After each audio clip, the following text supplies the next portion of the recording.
त्याचा पांडुरंगदास असे भक्तांची घरी कामन सांगता करी अनाथांचा बंधू अंगी असे हा संबंधू असे भक्तांची घरी कामन सांगता करी तुका म्हणे भावे देवा सत्ता राबवावे असे भक्तांची घरी कामन सांगता करी विठ्ठल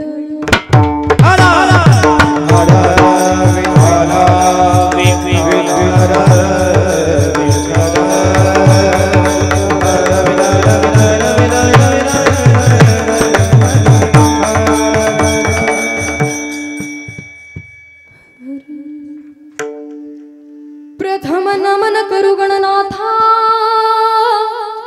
उमा शंकराची आसुता चरणावरी ठेवूनी माथा साष्टांगी आता दंडवत दुसरी बंधू सारजा जे चतुराननाची आत्मजा वाक्सिद्धी पाविजे सहजा तिच्या चरणमोजा दंडवत आता बंधू देव ब्राह्मण ज्यांचे पुण्य पावन प्रसन्न होऊनी श्रोते जन तया माझे नमन दंडवत आता बंधू साधू सज्जन रात्रंदिवस हरीचे ध्यान विठ्ठल नाम उच्चारिती जन तया माझे नमन दंडवत आता नमो रंगभूमिका कीर्तनी उभे होती लोका टाळ मृदंग श्रोते देखा तया माझे नमन दंडवत ऐसे नमन करोनी सकळा हरिकथा बोले बोबड्या बोला अज्ञान म्हणूनी आपल्या बाळा चालवी सकळा नामा म्हणे नारायणं निराकारं नरवीरं नरोत्तमं नरसिंहनागनाथंच तं वंदे नरकान्तकं मुक्ताबाई नमो त्रिभुवन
प्राप्त प्रसंगी कीर्तन रूपी सेवेकरिता निवडलेला अभंग हा ज्ञानोबा रायांना अतिशय प्रिय असणारे संत हृदय सम्राट विश्ववंद्य विश्वसंत विश्वभूषण जगद्गुरु तुकोबा रायांचा हा 4 चरणांचा अतिशय उत्कृष्ट असा अभंग आजच्या सेवेकरिता निवडलेला आहे।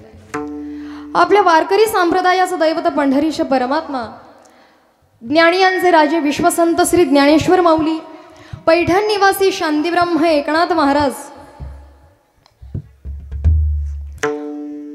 वैराग्याचे मूर्तिमंत पुतळे जगद्गुरु श्री संत तुकोबाराय आणि श्री संत रुद्रगीर महाराज किवळेकर यांच्या कृपाशीर्वादाने चालत असलेला हा अखंड हरिनाम सप्ताह, त्यामध्ये श्री हनुमंतराया आणि लक्ष्मी माता यांच्या वर्धापन दिनानिमित्त सुद्धा हा हरिनाम सप्ताह चालू आहे।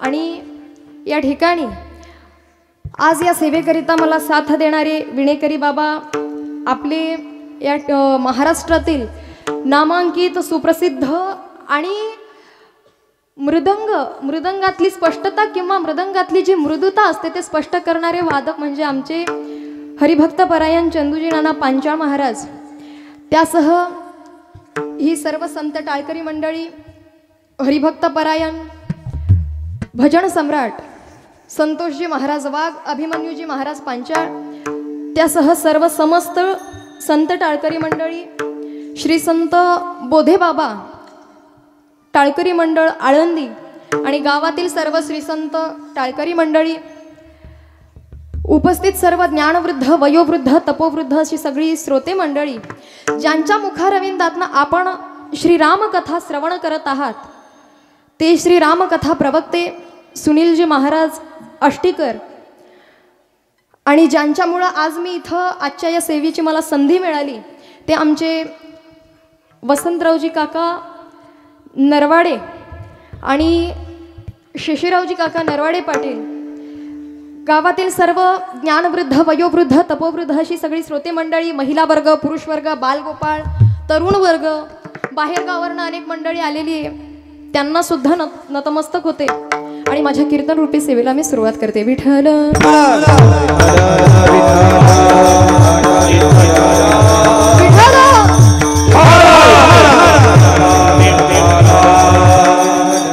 चित्ती नाही आस त्याचा पांडुरंग दास, असे भक्तांची घरी काम न सांगता करी। प्रस्तुत अभंगातून जगद्गुरु तुकोबाराय आम्हाला श्रेष्ठ आणि निरपेक्ष भक्तांचं वर्णन सांगतात। तुकोबाराय यांचं म्हणणं आहे की भक्त जे त्या भक्तांचं वर्णन तर तुकोबाराय करतात, पण आपल्याला भक्त बनायचं असेल, भक्त जर समजून घ्यायचा असेल तर आपल्याला अगोदर भक्ती करावी लागणार आहे, भक्ती कळावी लागेल आणि त्यानंतरच आपल्याला पुढे जाऊन भक्त बनता येतं। मग कशी करावी भक्ती? ऐका, भक्तीची कारण काय, का भक्ती करावी, त्याची अनेक कारण आपल्याला संत महात्म्यांनी सांगितलेले आहेत। पण भक्तीचं कारण अजून थोडं समोर जाऊन सांगायचं झालं तर संतांचं असं म्हणणं आहे, अनेक असे मार्ग आहेत जे भगवंतापर्यंत आपल्याला पोहोचवतात, अनेक मार्गाने आपल्याला भगवंताची प्राप्ती करून घेता येते। सहजच सोपं आहे ना, आपण एवढा मोठा नामसप्ताह केला, आपल्याला भगवंत मिळेल असं आपल्याला वाटतं, पण त्यापेक्षाही अजून सोपा मार्ग सांगायचा झाला तर तो सोपा मार्ग म्हणजे संतांनी भक्ती सांगितलं, पण कर्म साधना आहे, ज्ञान साधना आहे, योग साधना आहे, या सर्वांना लोटून तुकोबाराय म्हणतात की फक्त आणि फक्त भक्ती ही साधना करा। याचं कारण काय असावं? ऐका, कारण ती भगवंताला अतिशय प्रिय आहे म्हणून ती भक्ती करावी। हेची थोर भक्ती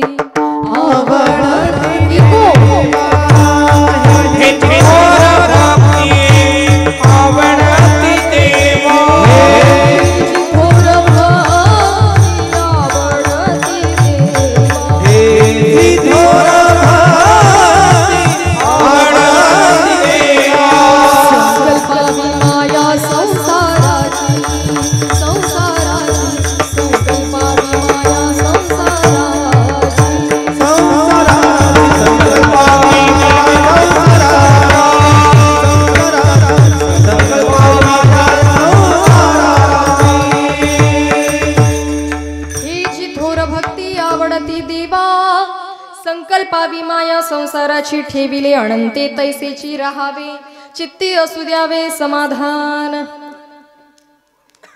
संतांनी सांगितलं आम्हाला फक्त आम्ही हरिभक्ती करावी, इतर साधना आहेत पण त्या वाटेने जाऊ नये आणि फक्त हरिभक्ती करावी, कारण ती भगवंताला प्रिय आहे आणि म्हणून आम्हाला भक्ती हे साधन संतांनी सांगितलं। आता आपल्याला वाटेल हे माझ्या पदरचं विधान आहे का, मी माझ्या मनानं सांगतेय का? नाही, संतांनी सांगितलं, आमच्या देवर्षी नारदांनी सुद्धा सांगितलं भक्तिसूत्रामध्ये, त्रिसत्यम भक्तिरेव गरियसी। पुन्हा पुन्हा सांगतायत की भक्ती ही साधन श्रेष्ठ आहे। का श्रेष्ठ आहे?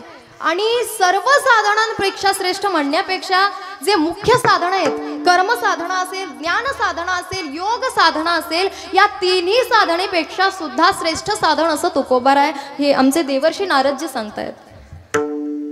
कोणकोणत्या साधनांपेक्षा? सहस्रू कर्म ज्ञान योगेभ्योऽप्यधित करा. कर्मापेक्षा श्रेष्ठ आहे, ज्ञानापेक्षा श्रेष्ठ आहे आणि योगापेक्षा सुद्धा श्रेष्ठ आहे आणि म्हणून त्याचा अवलंब करावा. कारण काय आहे त्याचं? ऐका, त्याचं कारण असं आहे, भक्ती हे साधना का करावी? सोपी आहे, पण कशी? सर्वांना ती साधना शक्य आहे, सर्वजण करू शकतात, सर्वांना शक्य आहे ती साधना. लहान बालक असो, तरुण असो, वयोवृद्ध असो, अंथरुणात पडलेली आजारी व्यक्ती असो, आंधळे असो, पांगळे असो, मुके असो, अपंगांना सुद्धा जी भक्ती करता येते. नव्हे नव्हे चांडाळ असो की ती वेश्या सुद्धा असो, प्रत्येकाला भक्ती करता येते.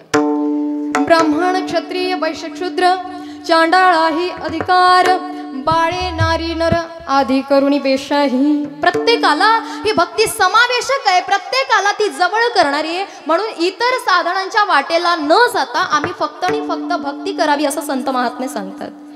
बरं, याहून समोर जाऊन सांगायचं झालं तर आमचे श्री संत नामदेवराय सुद्धा म्हणतात, पहाटे पहाटे आपण काकडा म्हणतो, काकड्यामध्ये आपल्याला ऐकायला मिळतं नामदेव महाराज याच भक्तीला माता असं संबोधतात, कारण ती सगळ्यांना जवळ करणारी आहे.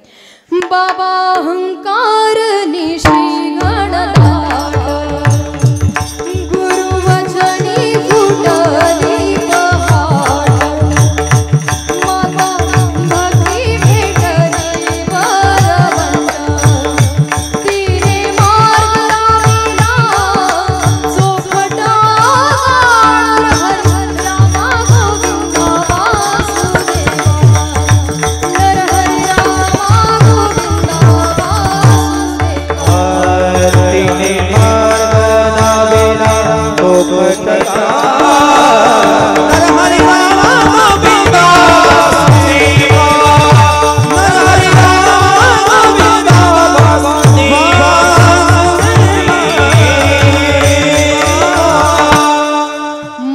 भक्ती भेटली बरवंट. माता हा शब्द मुख्य आहे. संत म्हणतायत, संत नामदेवराय म्हणतात की माता हे भक्तीला संबोधलेलं आहे. का माता म्हणलेलं आहे? काहीतरी कारण असेल ना त्यामागं. ते कारण असं आहे, मी आत्ताच सांगितलं आपल्याला, ती प्रत्येकाला जवळ करणारी आहे. प्रत्येकाला, आंधळा असो, पांगळा असो, कोणीही असो, प्रत्येकाला ती जवळ करते. कारण तिला माहिती आहे आपला हा जो चांगला मुलगा आहे ना, तो काहीही करील परंतु त्याचं पोट भरून घेईल, बरं का. परंतु हे जे आपला आंधळ आहे, हे जे पांगळ आहे, हे जे मुक आहे, याचं काय होणार? याच्याकरिता म्हणजे त्यांच्यावरती ती जास्तीत जास्त प्रमाणात लक्ष देते, विशेषतः ती लक्ष देते. आणि याकरिता आमच्या संत नामदेवरायांनी भक्तीला माता असं संबोधलेलं आहे. आंधळे पांगळे मुके अनरगळ, जीवा परिसबाळ पढे माते. म्हणून इतर साधनांच्या वाट्याला आम्ही न जाता फक्त आणि फक्त आम्ही भक्ती याच साधनेवरती जोर देणार आणि भक्ती या साधनेचाच प्रचार करणार. पिटू भक्तीचा डांगोरा, कळी काळासी दरारा, तुका म्हणे करा जय जयकार आनंदे. इतर साधनांच्या वाटेला नाही जाणार. का जाणार नाही? त्याचं कारण आपल्याला सांगते आहे का? कर्म साधना शक्य नाहीये का? ज्ञान साधना शक्य नाहीये का? हे जरा थोडंसं ऐकायला जड जात असेल, पण आपल्याला थोडं सोपं सांगण्याचं करून सांगते मी, ऐका. कर्म साधना असो, ज्ञान साधना असो, योग साधना असो, ती शक्य नाही असं संत महात्मे म्हणतात. शक्य आहे, पण कुणाला? ती योग्यता पाहिजे, तिथपर्यंत जाण्याची तेवढी कॅपॅसिटी पाहिजे. शक्य नाही प्रत्येकाला ते. मग कर्म साधना शक्य नाहीये. का शक्य नाही? ऐका. भगवान परमात्मा सोबत असून सुद्धा जे कर्म अर्जुनाला नाही करता आलं, जे कर्म अर्जुनाला कळालं नाही, ते आपल्यासारख्या साध्या सोध्या लोकांना कळणार आहे का? कळणार नाही. 6 महिने युद्धाची तयारी केली आणि युद्धाची तयारी करून ज्या वेळेला रणांगणावरती, रणभूमीवरती अर्जुन उपस्थित आहे, आता लढाई होणार आहे, इतक्यात भगवंताला अर्जुन म्हणतोय, देवा मला हे बरं वाटत नाही, हे मला आवडत नाही, हे मला पटत नाही. अरे काय पटत नाही? हे युद्ध वगैरे मला काही पटत नाहीये. युद्ध करणं पडतंय, परंतु यांच्या सोबत युद्ध करणं आवडत नाही. काय? कारण हे आप्तजन आहेत, हे माझे गुरुजन आहेत, पितामह भीष्म आहेत, गुरुवर्य कृपाचार्य आहेत, द्रोणाचार्य आहेत, माझे भावंड आहेत, नातवंड आहेत. यांना मारून राज्य मिळवण्यापेक्षा भिक्षा मागितलेली बरी असं अर्जुन बोलतोय. त्याला कर्म कळालेलं आहे का नाही. त्यावेळेला भगवान परमात्म्याने समजावून सांगितलं, अरे बाबा तुला काय वाटतंय आणि काय वाटत नाही याचा विचार इथं कुणी पाहत नाही, याचा विचार कुणी करत नाही. मग तस्मात् शास्त्रम प्रमाणम ते कार्य व्यवस्थित ज्ञात्वा शास्त्र विधानोक्तम कर्म कर्तुमिहार्हसि. जसं आणि जसं शास्त्र सांगतंय त्याच प्रमाणे तुला वागावं लागणार आहे, त्याच प्रमाणे करावं लागणार आहे. रणांगण सोडून, रणभूमी जर सोडून तू माघार घेत असशील तर मात्र तू कर्तव्यापासून दूर होतोयस, कर्तव्यापासून माघार घेतोयस, तू माघारी फिरतोयस. भगवंताने समजावलं. म्हणजे जे कर्म अर्जुनाला नाही कळालं ते आपल्याला काय कळणार. मी सोपं सहज उदाहरण देते आपल्यापुढे, ऐका. शासकीय कामकाजामध्ये आपल्याला काय वाटतं याचा विचार केला जात नाही, हे कोणी गृहीत धरत नाही. मग घटना काय घडलेली आहे, प्रसंग काय आहे याचा विचार केला जातो. तसंच आहे हे, म्हणून कर्म शक्य नाही. बरं योग साधना, अहो 84 दिवस जरी सारखं बसलं ना तरी आपल्याला कळलं नाही पाहिजे एक दिवस झाला, एक वर्ष झाला का एक महिना झाला, कळलं नाही पाहिजे. याला म्हणावी योग साधना. पतंजलीचं योगसूत्र आहे स्थिर सुखम आसनम. स्थिरता असली पाहिजे आसनामध्ये. आपण 2 तासाच्या कीर्तनामध्ये 84 प्रकारची आसनं बदलणारी माणसं, शक्य आहे का योग साधना आपल्याला? नाही. मग ज्ञान साधना तरी ती सुद्धा शक्य नाहीये. ज्ञान मिळवणं कठीण आहे, कारण त्याला परमज्ञानाचा अधिकारी बनावं लागतं. कोण कोण इथं कुणाकुणाजवळ विवेक आहे, वैराग्य आहे का कुणाकडे, असं आपल्याला विचारता येईल का किंवा कुणी सांगू शकेल का? असं नाही. विवेक, वैराग्य, समाधी, षटक, मुमुक्षुता अनेकांना हे कळतच नाही. मग करणार कसं पुढं, कठीण आहे. आणि किती जण असतील हो अशा वाटेने जाणारे, तर तुकोबराय म्हणतात अशा वाटेने जाणारे. सांगू का? चालो जाणे वाट ऐसा विरळा एखादा, चालो जाणे वाट ऐसा विरळा एखादा, चालो जाणे वाट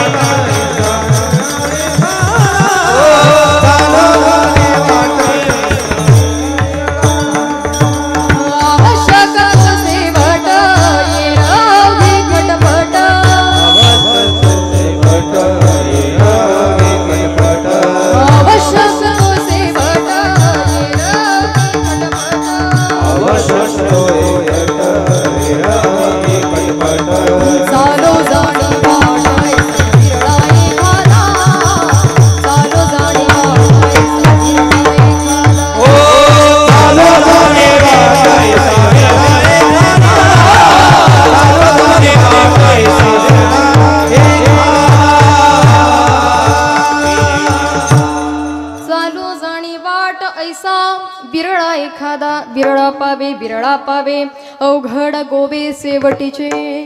असे अनेक मार्ग आहेत, परंतु शक्य नाहीये जाणं. तुकोबराय सुद्धा तेच म्हणतायत, या मार्गाने नका जाऊ. मग चालू जाणे वाट ऐसा विरळा एखादा. कुणीतरी एखादा या मार्गाने जातो, परंतु त्यामध्ये शेवट काढणं कठीण आहे. भगवान परमात्म्याने 5000 वर्षांपूर्वी अर्जुनाला रणभूमीवरती, कुरुक्षेत्राच्या रणभूमीवरती ज्या वेळेला भगवद्गीता सांगितली, त्या भगवद्गीतेमध्ये भगवंताने सांगितलं, मनुष्याणां सहस्रेषु कश्चिद् यतति सिद्धये यततामपि सिद्धानां कश्चिन् मां वेत्ति तत्त्वतः. काय म्हणतात देव ऐका, सहस्रेषु असं सहस्र नामाचं सप्तमीचं बहुवचन भगवंतानी वापरलं. म्हणजे या वाटेने किती जण जाणार आहेत ऐका. 5000 वर्षांपूर्वी भगवान परमात्मा म्हणतायत अर्जुनाला की असा हजारोंमध्ये एखादा आपल्याला पाहायला मिळेल जो या वाटेने जाईल आणि तो सिद्धीला जाईल. हजारांमध्ये एक म्हणजे लाखात एक म्हणावा, लाखात एक धरा. त्यानंतर त्याच गीता ग्रंथावरती आमच्या माऊलींनी भाष्य केलं आणि माऊली म्हणतायत, कोटीवरी तैसे असतीच्या महापुरी रिगता ते कोटीवरी परिप्राप्तीच्या पहिलं तरी विपायाला निघे. पुन्हा ते कोटीवरी म्हणतायत.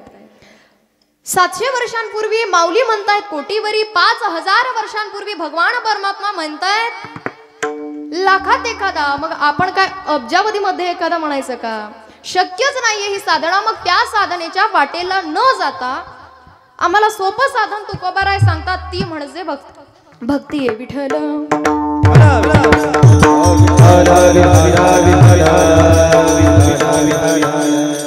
भक्ती साधनेला श्रेष्ठत्व दिलेले आहे। भक्ती साधना करावी असं सांगितलं, पण का करावी? आता आपल्याला माहिती आहे भक्ती केल्याने काय होतं, पण भक्ती केल्याने फक्त इथला फायदा माहिती आहे, परंतु पुढे सुद्धा भक्ती उपयोगाला येणारी आहे। करा हरी भक्ती परलोकी कामा सोडविल यमा पासोनिया।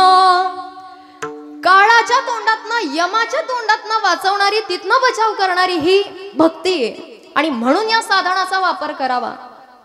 हे साधन श्रेष्ठ आहे, भक्ती करावी। कळलं आम्हाला, पण कशी करावी काय नाही आम्हाला कळावं लागेल ना, काय भक्तीचं श्रेष्ठत्व आहे। ऐका, ज्या वेळेला एखादी व्यक्ती जाते, ती व्यक्ती गेल्यानंतर यमदूत येतात, त्याला नेतात, आणि नेल्यानंतर तिथं चित्रगुप्त आणि यमदेवांचा संवाद चालतो। देवर्षी नारदांनी तो संवाद लिहिलेला आहे। ऐका, देवर्षी नारदजी सांगतायत, अथ कालः चित्रगुप्तम आहूय अभाषत अस्य शिक्षा विधानम यथावत् पंडितः। यम म्हणे, यमदेव चित्रगुप्ताला आळवतात, चित्रगुप्ताला हाक देताय, चित्रगुप्ता। चित्रगुप्त हजर, आणि यमदेवांनी प्रश्न केला, म्हणे ही व्यक्ती जी आहे, या व्यक्तीचं आयुष्यभराचं यानं जे काही हे केलेलं आहे कार्य, याचं जीवन चरित्र सांग म्हणे। चित्रगुप्तानं सांगायला सुरुवात केली। चित्रगुप्तानं सर्वप्रथम फाईल उघडली। आता अखिल जगातल्या एखाद्या व्यक्तीचं जीवन चरित्र सांगायचंय, सोपं एक आहे। आपल्याकडं मोबाईल फोन आहे, प्रत्येकाकडं फोन आहे। या फोन मध्ये कॉल किती वाजता आला, मेसेज काय आला, रेकॉर्डिंग सुद्धा असते आपल्याकडे, बरोबर आहे ना, रेकॉर्डिंग पाहायला मिळते आपल्याला। त्या प्रकार चित्रगुप्ताकडे सुद्धा एक मशीन आहे, परंतु मोबाईलला कुठेतरी लिमिट आहे, मर्यादा आहे। त्याला रेकॉर्डिंग ठेवतं, पण कुठेतरी त्याला क्षमता आहे, कुठेतरी ते हँग पडतं जास्त जर त्याला लोड होत असेल तर। परंतु चित्रगुप्ताची ही एक मशीन अशी आहे, याला लिमिटच नाही। अखिल जगाचं, फक्त राहेरकरांचंच नाही, अखिल जगाचं चरित्र ती रेकॉर्ड ठेवते। मग चित्रगुप्ताने सांगायला सुरुवात केली, ती फाईल उघडली।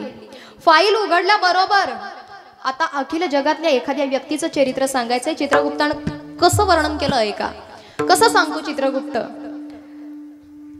फाईल उघडल्याबरोबर सांगितलं, आपण कोणत्या द्वीपामध्ये राहतो, द्वीप आपण कोणत्या द्वीपात राहतो, जम्बूद्वीप। जम्बूद्वीपातला खंड आशिया खंड, आशिया खंडातला आपला देश भारत देश प्रत्येकाला माहिती आहे, प्रत्येकाच्या तोंडातून आवाज आला पाहिजे। भारत देशातला आपला राज्य, महाराष्ट्र राज्यातला जिल्हा, नांदेड जिल्ह्यातला तालुका,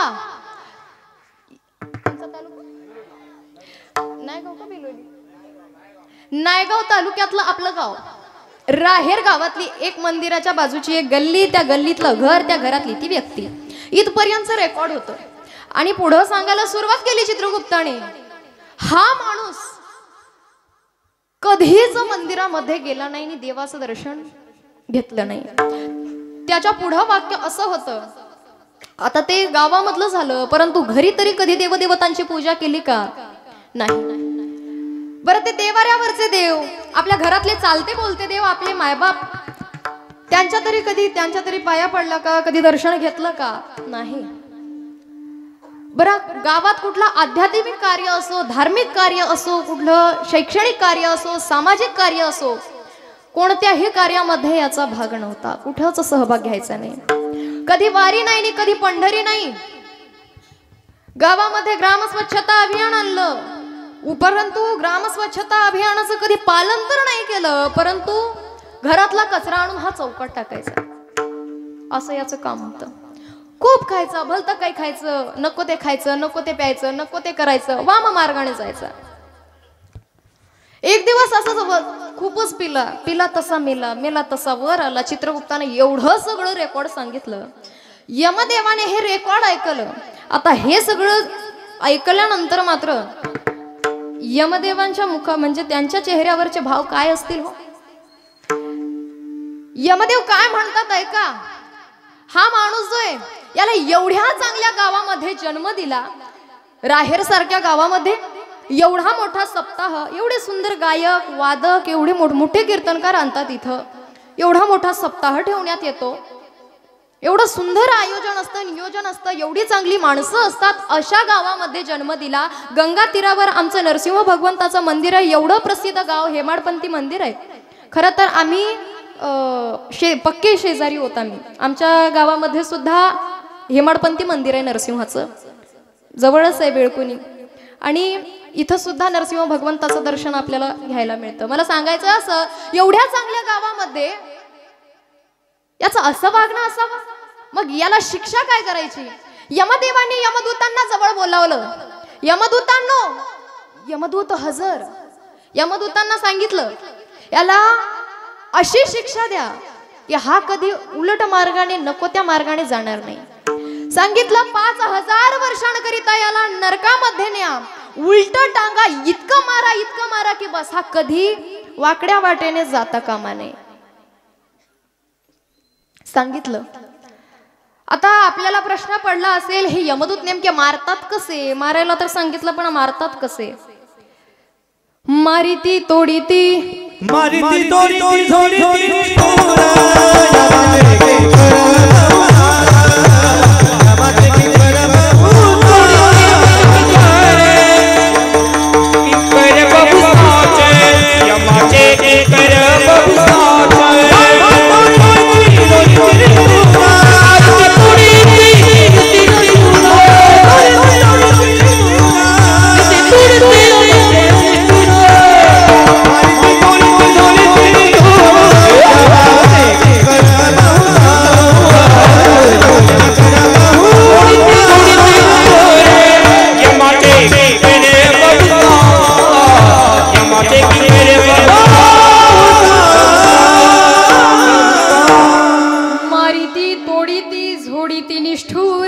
यमाचे किंकर बहुसाल.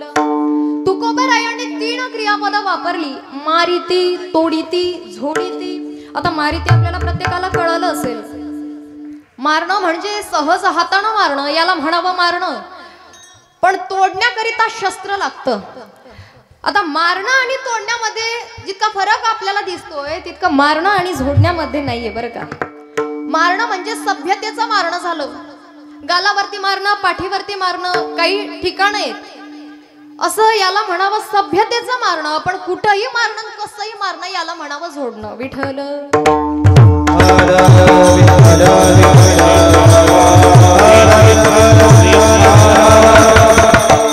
म्हणून कसंही खात होता, कसंही पीत होता, कसंही वागत होता, आणि त्याकरिता हे यमदूत त्याला कसंही झोडतायत.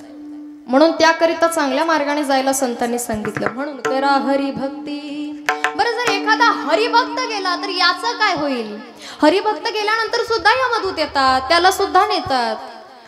आणि तेव्हा सुद्धा चित्रगुप्ताने चरित्र सांगायला सुरुवात केलं, त्याचं जीवन चरित्र, त्या हरिभक्ताचं. चित्रगुप्त सांगत असताना काय म्हणतोय का, आता हा जो हरिभक्त आहे याचं जीवन चरित्र, हा माणूस दररोज पहाटे मंदिरामध्ये जातो आणि काकडा करतो. पहिलं वाक्य. त्यानंतर लक्षपूर्वक आहे का, अगोदरचं ऐकलत नाही माहित नाही मला, पण हे मात्र लक्षपूर्वक आहे का, कारण हे एका हरिभक्ताचं वर्णन आहे. हा माणूस दररोज पहाटे मंदिरामध्ये जात होता आणि काकडा करत होता. घरच्या देवदेवतांची पूजा करायचा, आपल्या आई वडिलांची सेवा करायचा, त्यांना कधी उपमर्द करत नसे, उलट सुलट त्यांना बोलत नसे, त्यांचं मन दुखावेल असं बोलत नसे. आयुष्यामध्ये कधी पंढरीची वारी चुकू दिली नाही.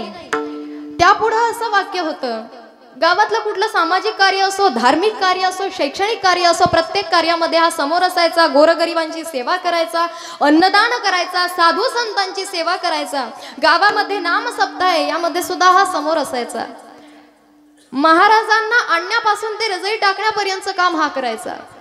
त्या पुढं वाक्य असं होतं, कधी आयुष्यामध्ये वाम मार्ग माहिती नाही, कुणाला उलट सुलट बोलणे नाही, खोटे बोलणे नाही, कुणाला लुबाडणे फसवणे अजिबात नाही. शास्त्र वर्तनानुसार जीवन व्यतीत केलं. आणि आता ज्या वेळेला वय वाढत चाललेलं होतं, मुलं करती झाली, मुलांना जवळ बोलावून घेतलं आणि मुलांना सांगितलं आता मुलांनो, माझी वानप्रस्थाश्रमाकडे वाटचाल करण्याची वेळ आलेली आहे आणि त्याकरिता धर्म आणि नीतीपूर्वक आता तुम्ही संसार करा. तुमच्यावर मी संसार सोपवतोय, संसाराची जबाबदारी मी तुमच्यावर देतोय. आता हा संसार धर्मनीतीपूर्वक तुम्ही पार पाडा. अनेकांना सोबत घेऊन सामाजिक धार्मिक शैक्षणिक कार्य करा, अन्नदान करा, साधू संतांची सेवा करा, देवाला आणि सद्गुरूंना कधी विसरू नका असं सांगितलं. आणि शेवट असा झाला, झाकलिया घटीचा दिवा नेणीजे काय केधवा या परी जो पांढवा देह ठेवी. ज्या वेळेला त्याचा मृत्यू झाला, त्याने जेव्हा देह ठेवला तेव्हा सुद्धा यमदूताने त्याला नेले. पण आता हा व्यक्ती जेव्हा यमलोकामध्ये आहे, यमलोकामध्ये जेव्हा हा हजर झाला त्यावेळेला यमदेव सुद्धा काय म्हणतात ऐका, काळ सुद्धा काय म्हणतो ऐका, काळ सुद्धा अशा भक्तांची, अशा हरिभक्तांची, अशा भगवत भक्तांची वाट पाहतो म्हणे. तुकोबाराय वर्णन करतात, यमधर्म वाट पाहे नित्य काळ, धन्य वेळ भेटती ते. असे हरिभक्त ज्या वेळेला या यमलोकामध्ये येतात त्या वेळेला हा माझा यमलोक धन्य होतो असं यमदेव म्हणतोय. सांगण्याचं तात्पर्य असं आहे, आपण हरिभक्ती केली पाहिजे जेणेकरून काळ सुद्धा या हरिभक्ताच्या चरणावरती नतमस्तक होतो, माथा टेकवतो आणि त्याला आदरपूर्वक त्याला यमलोकामध्ये, आपल्या विष्णू लोकामध्ये त्याला पाठवण्यात येतं.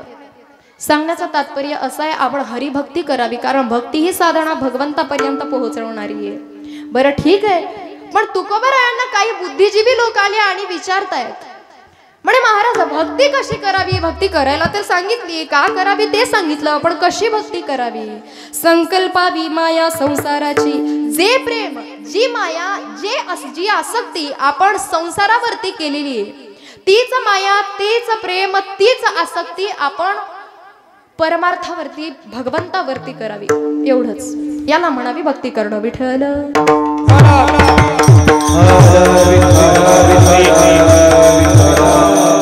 अशा प्रकारे आम्हाला संतांनी भक्ती करायला सांगितली. जसं कबीरदासांनी सांगितलं, यहाँ से उकाडावर वहां लगाव, याला म्हणतात भक्ती. तसंच तुकोबारायांनी सुद्धा सांगितलं, म्हणे भक्ती करायची असेल तर आम्हाला पद्धत तर दिलेली आहे, आता सांगितलेलं आहे मी आपल्याला, आपलं प्रेम, आसक्ती वगैरे भक्ती अशा प्रकारे करावी. बरं, त्याहून पुढे जाऊन सांगायचं झालं, आता आपली भक्ती कशी आहे ऐका. आपण सुद्धा भक्ती करतो, पण कशी भक्ती करतो? आपली श्रद्धा, आपली भक्ती असते, आपण सुद्धा देवावरती निष्ठा ठेवतो, परंतु ती निष्ठा फक्त एका देवावरती नाही राहत. इथं आम्ही चुकतो, याला भक्ती म्हणत नाहीत. पांडुरंगाची भक्ती करायचं असेल तर शेवटपर्यंत आम्ही पांडुरंगावरतीच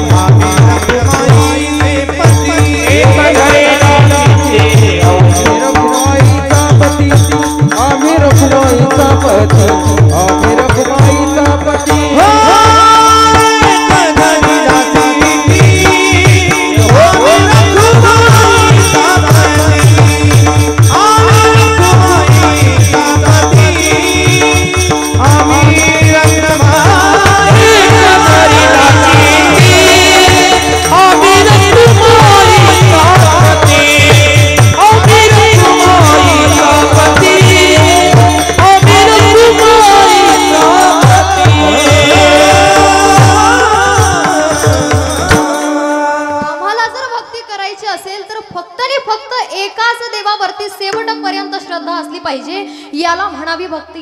पण आम्ही अशी भक्ती करत नाही. मग काय करतो आम्ही? सोमवार आला रे आला, महादेवाच्या मंदिरामध्ये जातो आणि आम्ही भक्ती करायला लागतो, याला म्हणतात का भक्ती? मंगळवार आला देव बदलला, गुरुवार आला देव बदलला, बुधवार आला देव बदलला, अशी भक्ती नाही, अशी भक्ती करायची नाही आम्हाला. सोमवार आला, गेले महादेवाच्या मंदिरामध्ये आणि भगवंताची पूजा करताना झालं नामस्मरण सुरू. जटाटवी गलज्जल प्रवाह पावित स्तने गरीब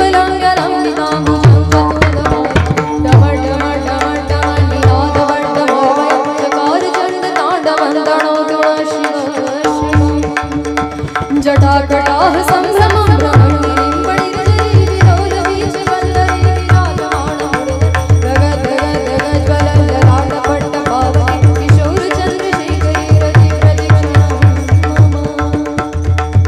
अशा प्रकारे जर आम्ही सोमवारची भक्ती केली आणि मंगळवार आला आणि आम्ही जर वार बदलल्याबरोबर आम्ही देव बदलला, आमची भक्ती बदलली, श्रद्धा बदलली, निष्ठा बदलली. गेलो आम्ही देवीच्या मंदिरामध्ये आणि लक्ष्मी मातेच्या मंदिरामध्ये जाऊन जर आम्ही भक्ती करायला लागलो, पुन्हा आमचा देव बदलला, वार बदलला, भक्ती बदलली.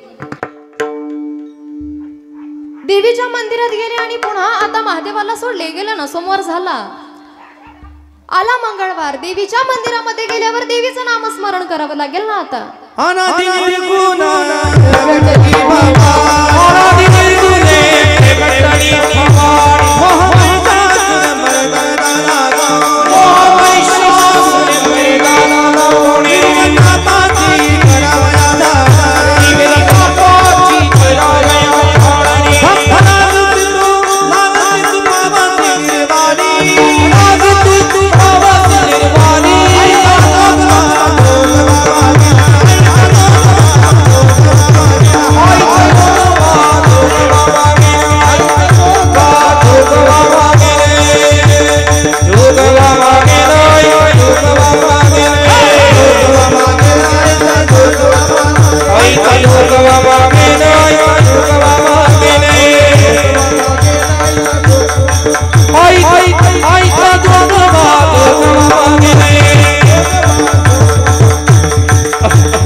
तुम्ही सुंदर सुंदर म्हणता, हा कधी ना कधी जाणार आहे. कुठं?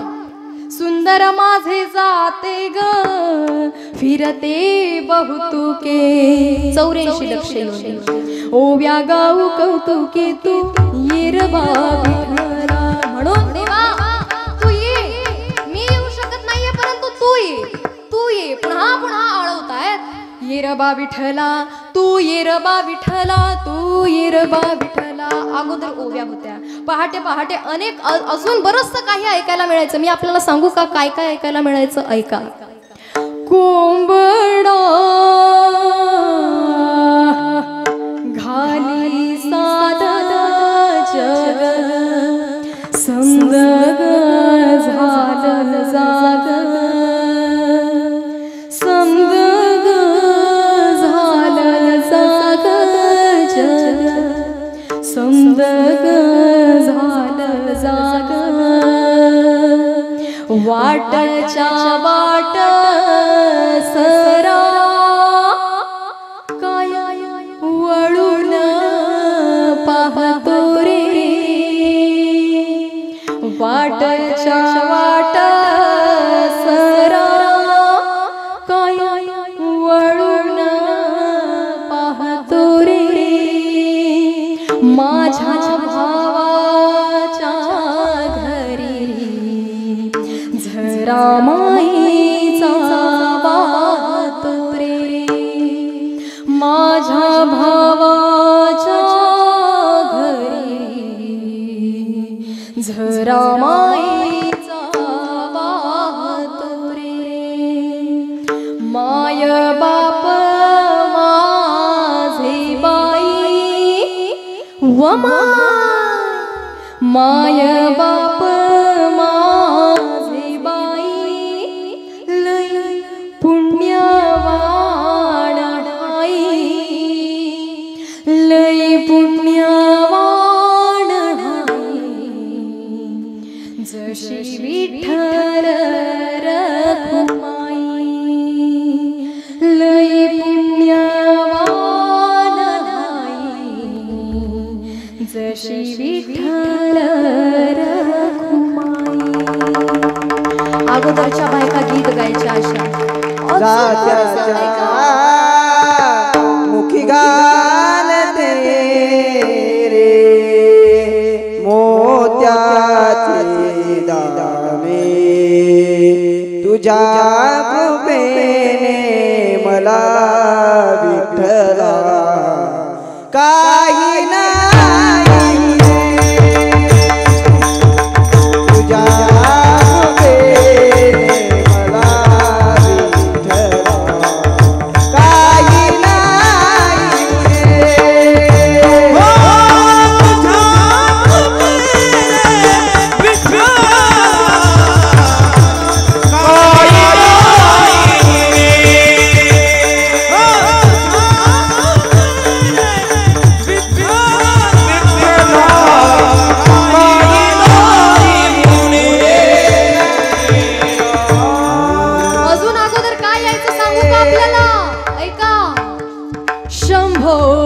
शिवशंकर हर हर हर हर महादेव पार्वती शिवशंकरा स्मरण करा विठ्ठल रुक्मिणी भरा विठ्ठल रुक्मिणी भरा हर कृपा करुणी हर निकाह स्वामी हर कृपा करुणी हर निकाह स्वामी यामच पंढर पुरा यामच पंढर पुरा अशी हाया त्याची धारणा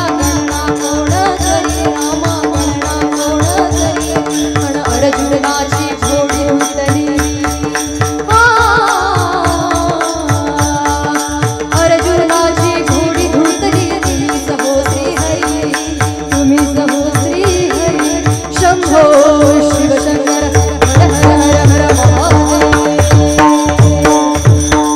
यायचे सकाळी सकाळी वासुदेव आणि सांगून जायचे म्हणे पुण्य कमवा पुण्य पुण्य कमाल तर पुढे जाल कुठेतरी आपल्याला उत्तर देता येईल म्हणे पण त्याकरिता पुण्य कमवावं लागेल वासुदेव सांगून जायचे उजळून आला भाळ रामाच्या बरी अणगाव जागवित वासुदेवाची सारी गाव जागवित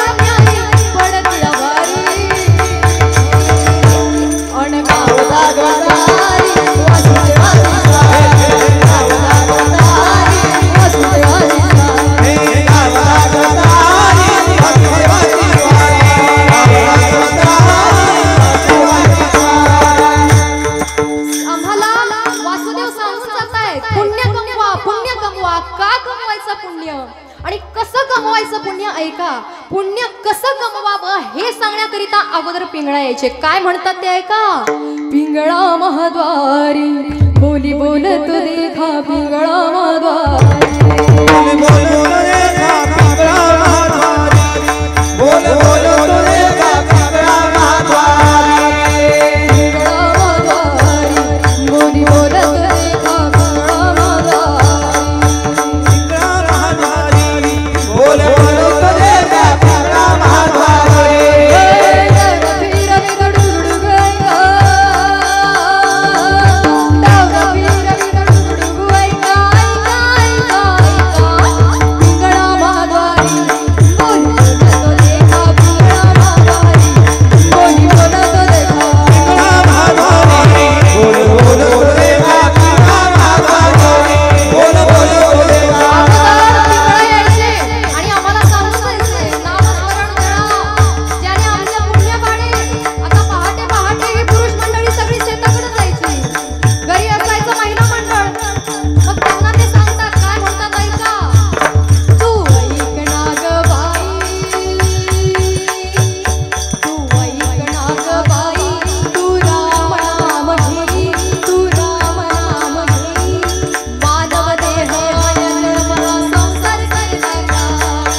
अगोदर, आता नाही राहिलेली, जातच नाही राहिलं. आता गिरण्या आल्या, ओव्या नाही राहिल्या.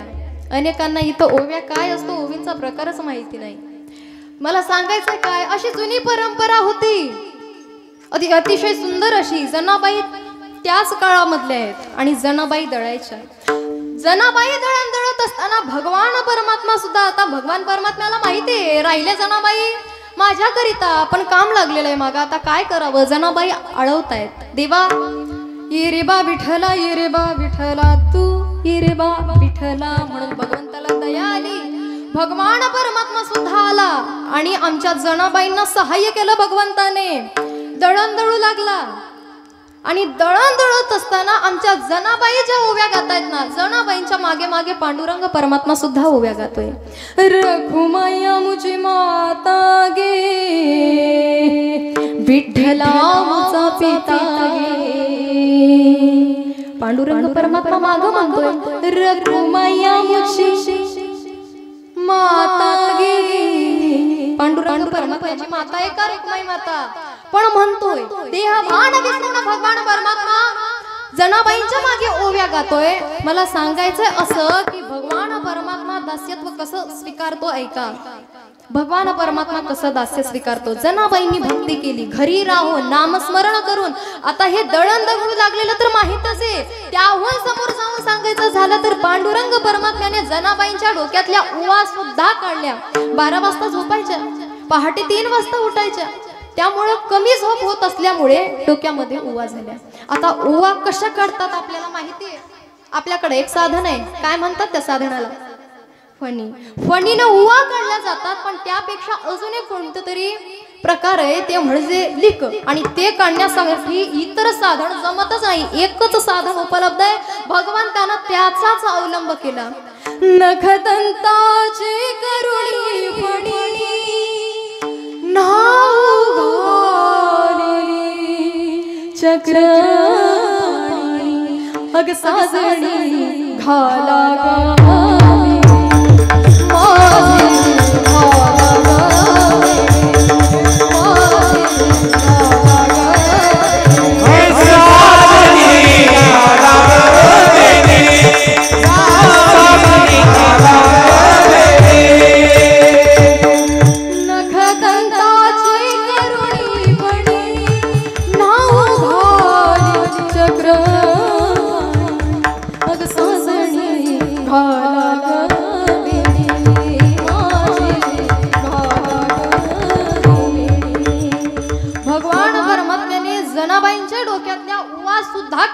म्हणजे इथपर्यंत दास्यत्व स्वीकारायला भगवान परमात्मा तयार असतो, पण अंतःकरणातली आस बाजूला काढावी. आता आपल्याला वाटेल जनाबाईंनी काय आस नाही धरली का, धरली. कोणती इच्छा वेते जवळी हरीचे चरण सर्व नारायण देतो तूज. जर काही जर आपल्याला आशा असावी असं वाटत असेल तर ते भगवंताचे चरण असावेत. विठ्ठल असं भगवान परमात्मा दास्यत्व स्वीकारायला तयार आहे, पण अंधकरणातली आस काढून आपण एका गोष्टीची तयारी ठेवली पाहिजे, ती म्हणजे आस काढून भगवंताची भक्ती करावी. भगवंत दास्यत्व स्वीकारेल कसं ऐका. असे भक्तांची घरी काम न सांगता करी. त्याचं कारण असं आहे, अनाथांचा बंधू अंगी असे हा संबंध. अनाथांचा नाथ जगन्नाथ असा भगवान परमात्मा सर्वांचं दास्यत्व स्वीकारतो. पण आपली तयारी तशी असली पाहिजे. मग शेवट असा आहे, शेवटी तुकोबाराय सांगतात की बाबा हे नामस्मरणच इतकं महत्वाचं आहे. अंतःकरणात भाव धरून आपण नामस्मरण करावं. आणि आता इथं सुद्धा सर्वजण नामस्मरण करणारच ना. सर्वांनी हात वर घ्या. सुंदर असं आपल्याला भजन करायचे. सर्वांचे हात वर असले पाहिजेत. दादा शूटिंग करतायत. हात प्रत्येकाचा चेहरा आला पाहिजे ना.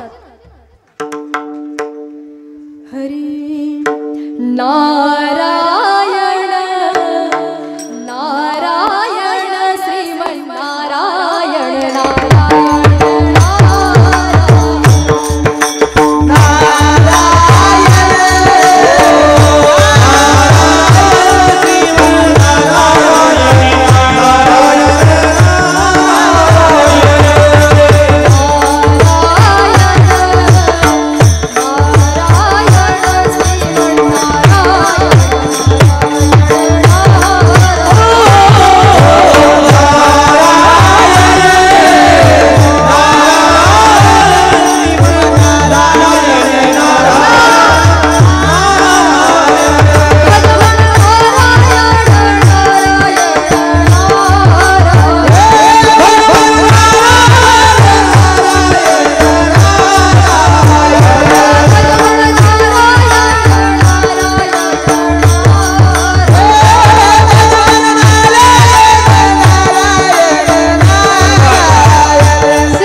आता करी. शेवटी तुकोबाराय म्हणतायत, अंतःकरणामध्ये भाव ठेवलात, भाव ठेवून जर भगवंताचं नामस्मरण केलात, भगवंताची जर भक्ती केली, भाव बळे आकळे रविना कळे, कर्तळी आवळे तैसा हरी. तुका म्हणे भाव जवळी धरुणी आणि देव. भगवान परमात्मा जवळ येतो, भगवान परमात्मा आकळल्या जातो, पण आपल्या अंतःकरणामध्ये भाव असला पाहिजे.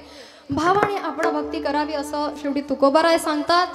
आता मी आपल्याला सुरुवातीपासून सांगितलं, नामस्मरण करा, भक्ती करा, भगवंताचा भक्त बना, अंतःकरणातली आस काढा, अशा अनेक गोष्टी मी आपल्याला सांगितल्या. पण काही जणांचं म्हणणं असतं, तुम्ही सांगत राहा आणि आम्ही करायचं ते करतो, असे जर कोणी म्हणणारे असतील तर त्यांच्याकरिता म्हणून जातात. असं जर असेल तर आमचं काहीच नाही म्हणे जात, काही नाही जात आमचं. मग हे जरी नाही काल तरी दुसरा येईल, हे जरी नाही काल तरी दुसरा येईल, हे जरी नाही काल तरी दुसरा येईल, हे जरी नाही काल तरी दुसरा येईल, हे जरी नाही काल, हे जरी नाही काल तरी दुसरा येईल, हे जरी नाही काल. सरत रेवडीला काळ बांधून नेईल, सरत रेवडीला काळ बांधून नेईल, एका जनार्दनाला आमचे काय जाईल, एका जनार्दनी आमचे काय जाईल,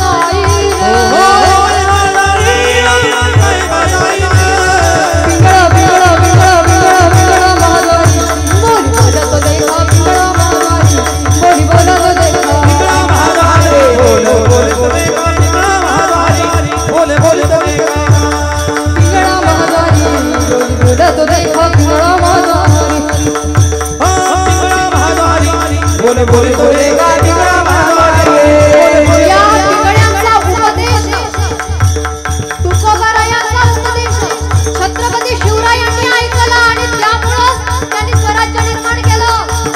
काय म्हणतात ऐका, काय कार्य केलं शिवरायांनी. आज सुद्धा आपण नाव घेतो कारण त्यांनी संतांचं ऐकलेलं आहे, संतांची वाणी त्यांनी आचरणात आणली. तुकोबारायांच्या कीर्तनामध्ये छत्रपती शिवराय सुद्धा गेलेले. शिवराय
त्याचं उत्तर मी आपल्याला सांगते, ऐका आता. उदरात माऊली रयते ससावली, गडकोट राऊळी शिवशंकर हा. मुक्तीची मंत्रणा युक्तीची यंत्रणा, खलदोष दुर्जना हृदयांकर हा. संतास रक्षितो शत्रूनी खंदतो, भावंड भावना संस्थापितो. ऐसा युगे युगे स्मरणीय सर्वदा, माता पिता सगा शिवभूपतो, शिवभूपतो, शिवभूपतो. आज या ठिकाणी आपण सर्वांनी अतिशय सुंदर साथ दिली. सर्व आता मी खूप वेळ झालेला असल्यामुळे एका वाक्यातच सगळ्यांचं नाव घेते, ऐका. सर्व पुणेकर मंडळी, आळंदीकर मंडळी, राहेरकर मंडळी, सर्व संतांना, सर्व संत मायबापांना, सर्व भगवंताच्या